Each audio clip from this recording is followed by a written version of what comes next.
Welcome to The Explainer. So today, we're going to completely reframe a story you probably think you already know. We are unpacking the Hidden Crescent, Islam's deep American roots. This is a history that is vast, incredibly complex, and woven into the absolute bedrock of the American story. Let's dive right in. Look, what if I told you that the story of America literally cannot be understood without learning about the history of Islam? Sounds like a wild claim, right? But honestly, when you look at the historical evidence, it is the absolute truth. When most of us think about Islam in America, our minds jump straight to the modern stuff. Modern mosques, recent immigrants, communities that just arrived in the last few decades. But the actual historical reality? It's completely different. This faith has been deeply connected to the Americas for centuries.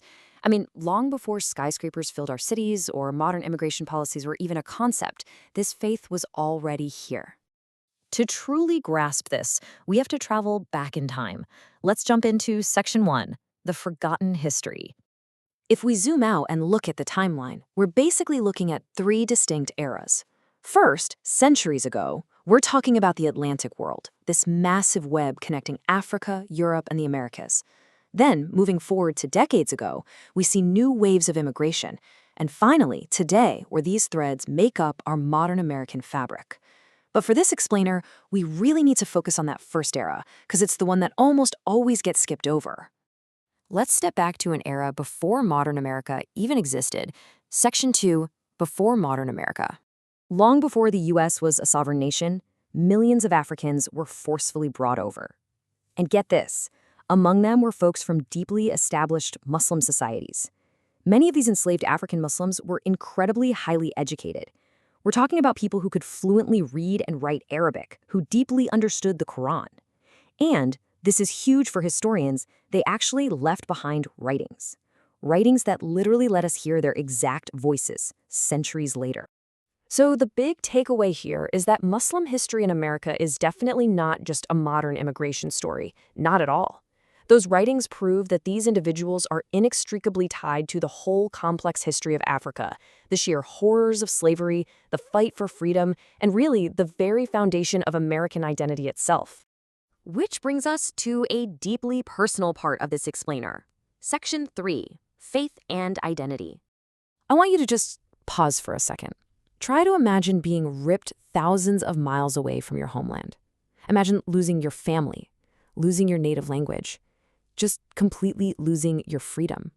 And yet, as the historical records show, somehow you continue to remember your faith. I mean, think about the absolute unimaginable resilience that takes to have literally every physical comfort and human rights stripped away from you and still hold on to your internal beliefs. It's incredible. Under those incredibly brutal conditions, faith morphed into this powerful form of identity. It was basically a spiritual tether back to a homeland they knew they'd never see again. And profoundly, it was a reminder that they were human beings, way beyond the horrific circumstances forced upon them. It wasn't just religion, it was a pure survival mechanism. Now, let's fast forward a bit as the country developed. Section 4, A Changing Landscape. As America expanded, Muslim communities expanded right along with it. We started seeing immigrants arriving from all corners of the globe, and they brought this massive array of different languages, unique cultures, and wildly diverse traditions. But here is the fascinating part. Despite all that surface-level diversity, they had one deeply shared foundation, the absolute belief in one God. That single core belief acted like an anchor, unifying all these vastly different groups. And as these communities put down roots, the physical spaces they built became absolutely vital. Mosques weren't just places to go and pray. They evolved into vibrant community centers, crucial educational spaces, and honestly, just safe havens. They became places of true belonging in a rapidly changing country. Which brings us right up to the present. Section 5, Islam in America Today. Today, American Muslims are literally woven into every single layer of our society. I mean, we're talking doctors, engineers, teachers, entrepreneurs, students, artists, military personnel, parents, community leaders. You name a profession, they are there, keeping the engine of this country running every single day. So here is the undeniable bottom line. They are not outside the American story. They are a fundamental, integrated part of it.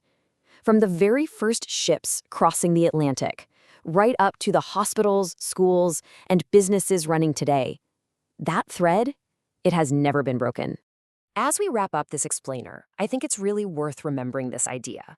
History is rarely as simple as we imagine. We started out looking at that common myth, right? The idea that Islam in America is just some recent modern thing. But just by scratching the surface, we found centuries of incredibly rich history. Because the story of Islam in America is definitively not just about modern immigration. It is a story about identity, about immense struggle.